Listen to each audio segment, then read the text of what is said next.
Okay, to conclude, let's introduce a new section in this course called the calculus, which, in short, is what we are learning to calculate.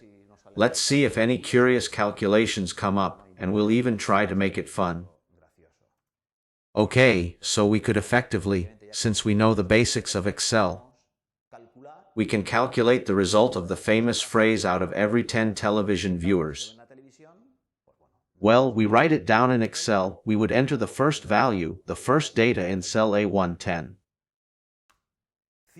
It's 5, so we write 5 in cell B1, and we would be able to carry out the operation. The corresponding expression of B1 divided by A1, and we would get the result. We can see this in a more interesting way in this video of the luthiers, the first 40 seconds of their video La Tanda. Thank you.